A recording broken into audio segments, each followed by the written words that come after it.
So I'm thinking about a little white house, not the one that's in Washington, D.C., but a little white house in northwest Iowa. It has two bedrooms, a kitchen, one bathroom, and a big family room. It was small, but there was always more than enough room. This house is right next to a school. And probably the school just has a couple years left before it has to close. There's not many students that go there anymore. There's not a whole lot of people that live in this town. On the other side is some farmland. It's usually some of the most fertile farmland in all the world. The house is protected by a giant sycamore tree. This tree has leaves like the size of 8.5 by 11 paper. And I usually see this house once or twice a year. I did not see it in 2016, and to me that's just as well because I don't really enjoy looking at this house anymore.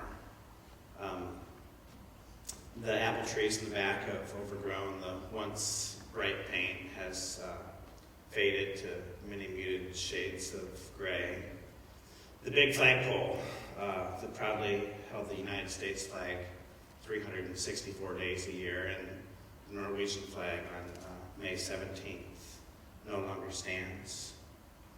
Now this is the house where I used to go to Christmas. My mom, my dad, my older brother, my two older sisters, and me, we would walk one block to the north, and we'd find ourselves at Grandpa and Grandma's house. When we got there, there was great big red stockings on the mantle, and the fireplace was warm in the cool air. We feasted on Swedish meatballs and lutefisk and oysters. Under the tree, there's always a lot of presents. Grandpa would always like it if I would bring some of the pine cones from our tree, and they were full of sap, and we'd throw them in the fire, and the pine cones would, the sap would overheat, and the pine cones would explode, and everybody would be surprised. We'd have rice pudding for dessert. In the rice pudding, there's always a nut. Whoever got the nut would win the box of chocolate-covered cherries.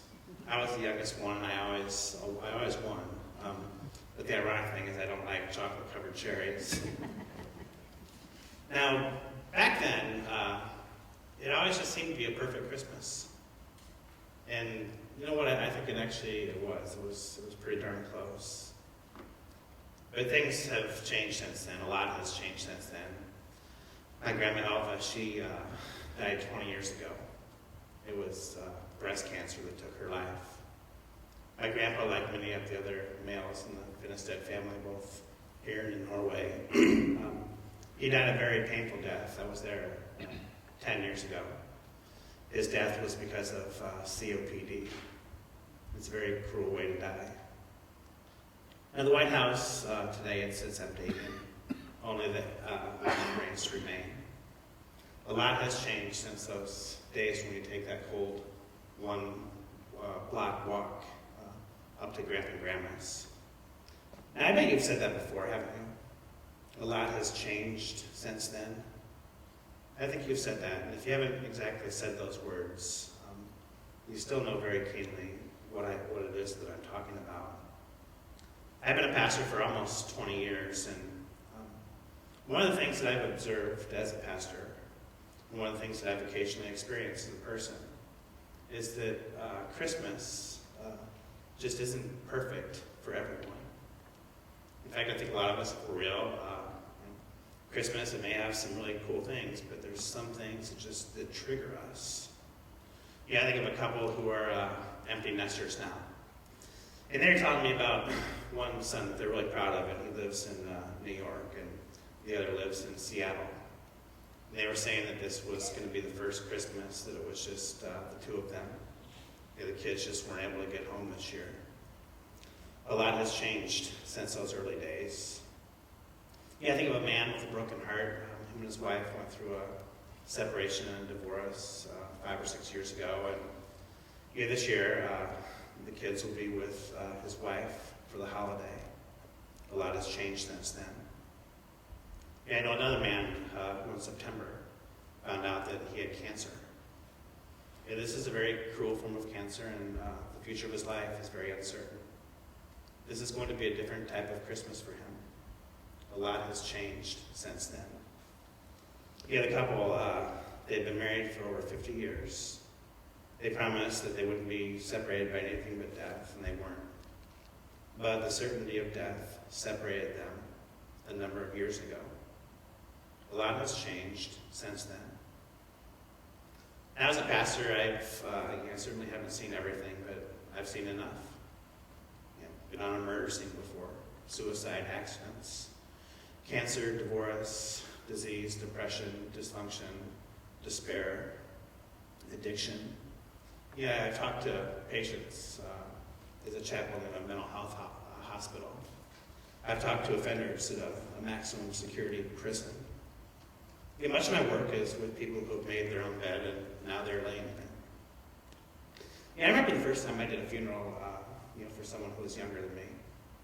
It was really tough. And then I remember the first time that I did a funeral for somebody younger than my children. And that was tough. I've been to school for a long time in a lot of places, and seminary and graduate school never teach what experience teaches. And what experience teaches is something you know very well.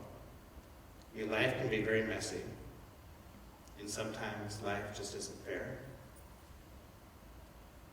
So this Christmas, what we do is we acknowledge that sometimes life is messy, and sometimes life isn't very fair. I have two sons. Benjamin is 15, he's an 8th grader. David will be 10 in a few days. He's in 4th grade. And every once in a while I'll get a curious person who will ask us why it is that there's so much time between the two kids, 10th grader and a 4th grader. I'm always very polite. I just say, well, this is the way that it worked out for us. But there's some miscarriages. There's some fertility stuff in the middle. And I remember, I'd be sitting in my office and someone would come in and say they're pregnant. Now, simultaneously, you go through this joy that this family's going to have a baby, and you're so happy for them. But then there's a sadness as well that we want to have a baby, or we want to have another baby, or we want to have a baby that makes it to full term and lives. Now, I think this is the way that Christmas can be for many of us. We hear about families getting together, and we witness kindness, and kids open presents, and we see this, and it's wonderful stuff, right? It's tough to see this stuff and nod and smile a little bit. But we also become simultaneously and more acutely aware of our own brokenness and our own pain. I think that's why some of us are here tonight.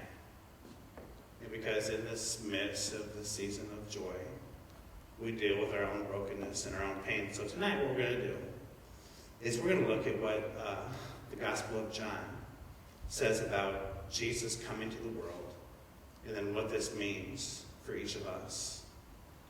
So let's go to verse 10. The Bible says here, he came into the world. He came into the very world he created. But the world didn't recognize him. He came to his own people, and even they rejected him. Now, some of us are here tonight because we've been rejected. Now, rejection hurts. It's no fun. It's no fun being rejected by someone intentionally or unintentionally. We can be rejected by society. We can be rejected by a significant other. We can be rejected by an employer, a customer, even by a family member. Rejection is the opposite of acceptance. Acceptance is good. Rejection is pain. And this summer I was in Denmark for a few weeks, and I remember I was sitting in a park at a picnic table, and I had my computer open. I was writing some stuff, and I looked out, and there was a bunch of kids, and these kids were probably about maybe 13 to 16 years old or so, and they just had an informal pickup game with soccer going on. And there's a boy who was a few years younger than them, and he wanted to play soccer. So I kind of watched this whole thing transpire. The little guy, the 9 or 10-year-old, he went right next to the soccer pitch, and he was just kind of standing there waiting for his invitation. He got a little bit more bold, so when the ball would go out of bounds, he would help the older kids, and he would run, and he would throw the soccer ball back onto the field. And he waited, and he waited, and he waited some more. Finally he got to the point where he asked if he could join the game. And I could tell from afar that the answer was no. And I have a feeling that you can relate to this 9 or this 10-year-old boy. He kind of put his head down and started walking back. And he dealt with that day this thing called rejection. Now, I knew this little guy, so I got up and I put my computer in my bag, and I went and I held his hand, and we walked down this crowded street. Now here, what I did is I saw the rejection of my son. He just wanted to play with the other kids. But then, I thought about, in this context, Jesus, look what it says there. The bottom line, even they rejected him. Now, for those of us who have been rejected, Jesus knows what this is like. There's 2 stories near the end of his life that I think are the epitome of Jesus' rejection. Now, the first of these is when Jesus was on trial, and the very people that he was trying to save. You guys remember what they said? They said, crucify him. Crucify this man. Can you imagine being willing to give your life for another human being and having that human being totally and unequivocally reject you? So Jesus, the one who came to save people, the creation here, then turned on the Creator. Now, I don't think, and I'm not sure on this one, but I'm just guessing from my experience, I don't think that this was the most painful one for Jesus. I think the most painful one happened just a little bit before this. When Jesus' buddy, his best friend Peter, Peter promised Jesus that, I'm not going to reject you, Jesus. This is not going to happen. There's no way in the world that I can ever possibly deny you. But then 3 times in a row, there's people that came up and they asked Peter if they knew who this man was. And 3 times in a row, Peter said, I don't have a clue. I've never seen the guy before. Or I don't know this man. Or it must have been someone that kind of looked like me that you thought was walking with him. So Jesus, he knew rejection. He knew it really well. He knew it from the people that he loved and the people that he came to save, and he knew it from his best friend. Now, John continues in verse 12. But to all who believed him and accepted him, he gave the right to become children of God. Now, what do you think I did when my son was rejected by the kids in the park? Well, what I did is I loved this little guy the absolute best that I could. We walked down the street, and in a distance, I saw a Lego store. And I could think of no worse place in the world to spend an hour in a Lego store. It's just not my thing. But where do you think we spent the next hour? We spent the next hour in the Lego store. We went and we got some ice cream. We took some goofy pictures together. And what I was trying to teach David is that even if there's someone who either intentionally or unintentionally rejected him, that I totally accept him as my child. There's nothing that anybody has done or can do. There's nothing that he has done or can do that would prevent me from accepting him. Now, if you look at the text up here, he gave them the right to become children of God. Now, what the children of God do is they live under God's acceptance. So one of the things that I hope that we can take away tonight is that regardless of what somebody may have said about us or what we perceive they think about us or what has been done to us, regardless of who has rejected us, that we get to live as children of God under God's acceptance. Now, at the end of the day, it didn't matter to David whether those those kids in the park accepted him or not. What mattered to him is that his daddy accepted him. And there's going to be people in the park who, for one reason or another, don't accept us. But let us cling to this promise. Let us cling to this truth that God accepts us. Now in verse 13, the Bible here continues. They are reborn. So this is us, all those of us who are living as children of God. All of us who have clung on to Jesus, who has come to the world to save us. All of us who live under his acceptance. They are reborn, not with a physical birth. That just can't happen. Resulting from human passion and plan. But we're reborn, a birth that comes then as a gift from God. So I want you to think about that one question. And the question is this, what would it look like if you were reborn? Look at the last line, with this birth that comes from God. If there was something new that could happen in you, what would that be? Now, if I took a poll in this room, I would get a lot of different answers. Because some of us have come tonight and we just want to feel better physically. There's some of us who have come tonight and, grief is really dealing with us. We've lost somebody. Whether it's through death or whether it's through dysfunction. But the grief is dealing with us. And maybe the rebirth means that we deal with our grief instead of having our grief deal with us. Maybe some of us, we need to experience forgiveness in life. There's just too much stuff from the past that we carry, and a rebirth for us would mean that we live as forgiven people. I remember back in 2012, I went to a leadership academy in Orange County in California.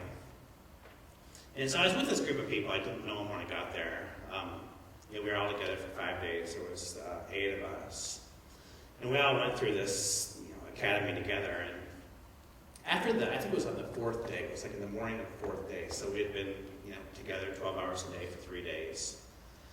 And this guy had us kind of do some interesting things throughout the week. And this one was it was so powerful for me.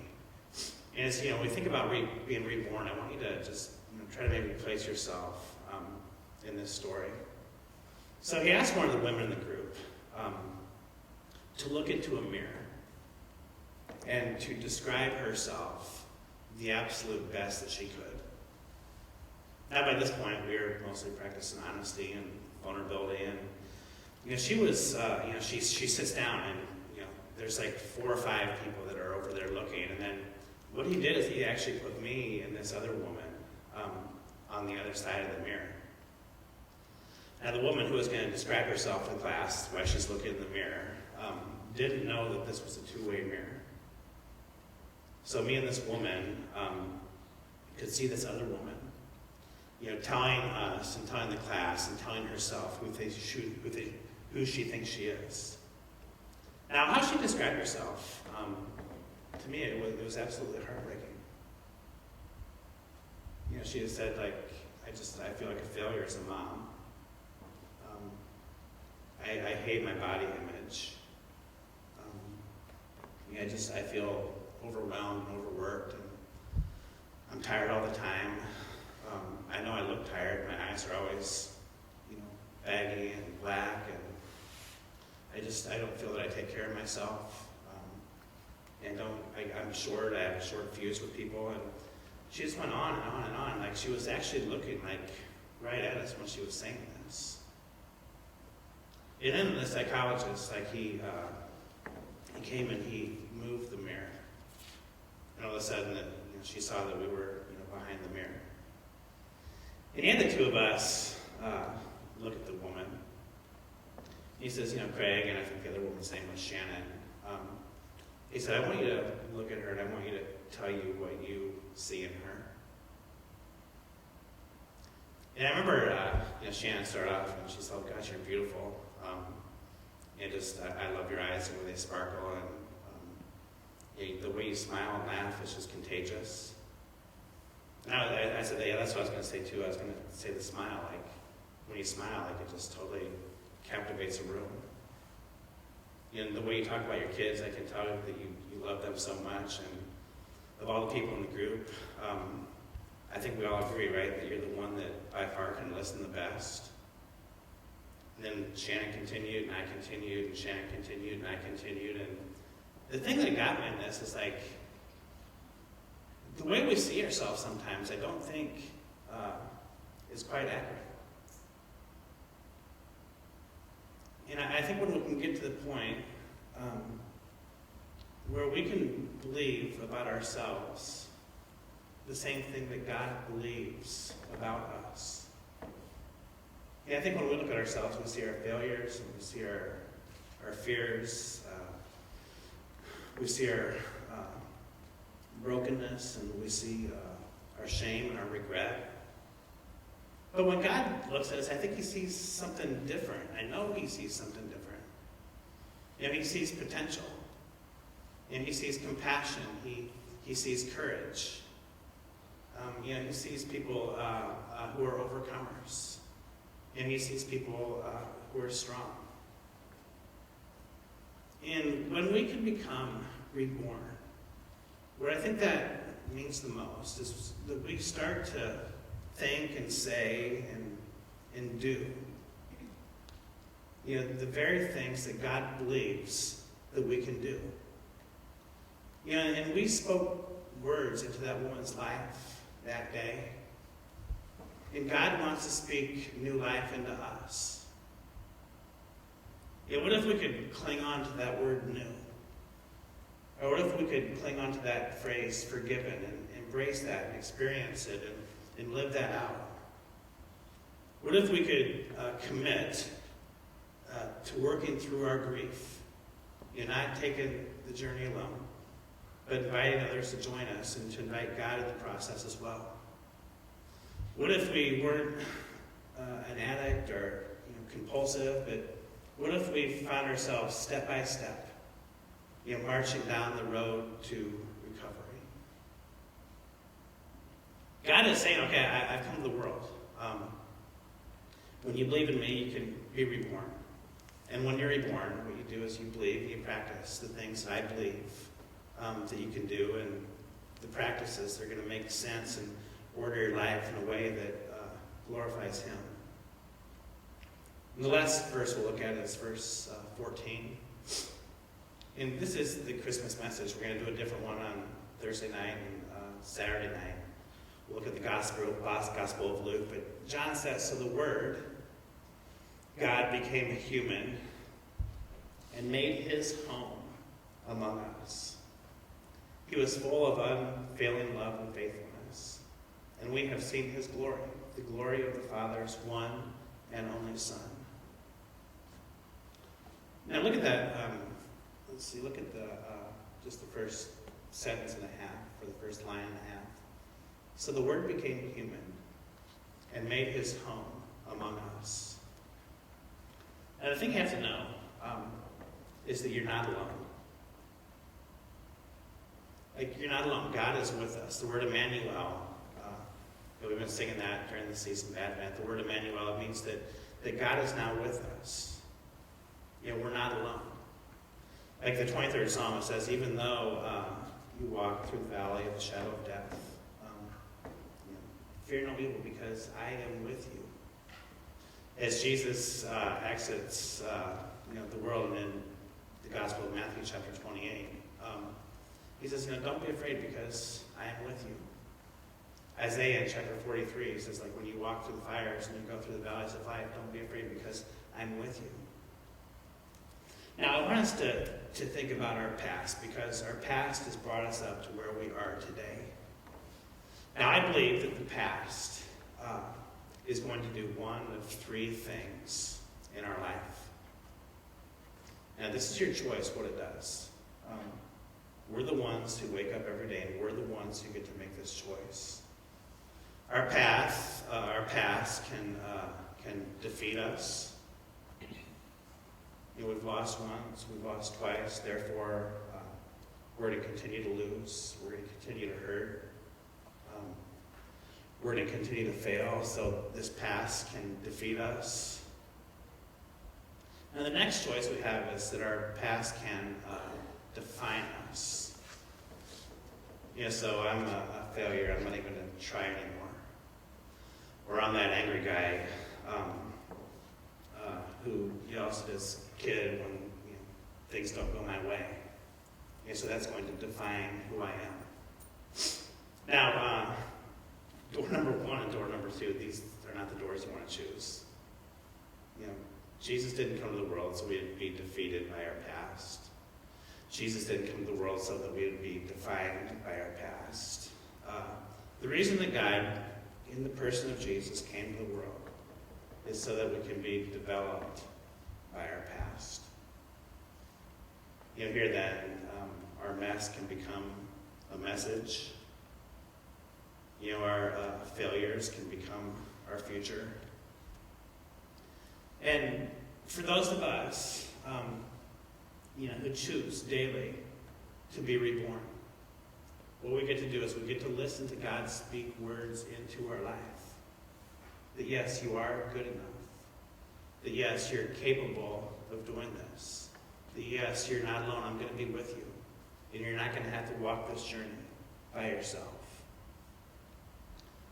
So later in his life, actually at the end of his life, Jesus was sharing his last meal with his friends. And it was during this meal when Jesus actually told Peter that Peter would reject him. And Peter said obviously he wouldn't. I thought about all the things that must have been going through Jesus' mind. He was fully human and he was fully God. And Jesus, he was obviously grieving as well, as many of us have come tonight and we're grieving. And Jesus was grieving because he was going to have to say goodbye to these 12 men that he had spent the previous 3 years with. So Jesus, he took the bread, he blessed it, and he broke the bread and said, "Friends, this is my body that is broken for you. When you eat of this, do so in remembrance of me." So as we remember Jesus tonight, what I encourage us to remember is that he came to the world so that our past could develop us. He came to the world so that we could be reborn. He came to the world so that he could speak life into each of us. He came to the world so that we could heal. He came to the world so that we could work through our grief. So as we take the bread tonight, I want us to remember those things about Jesus.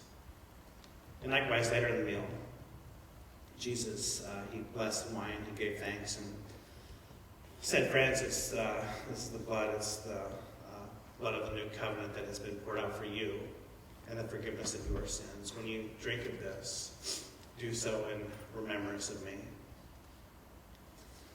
So as we remember Jesus tonight, what I want us to do is remember those words, that this is the blood of the new covenant.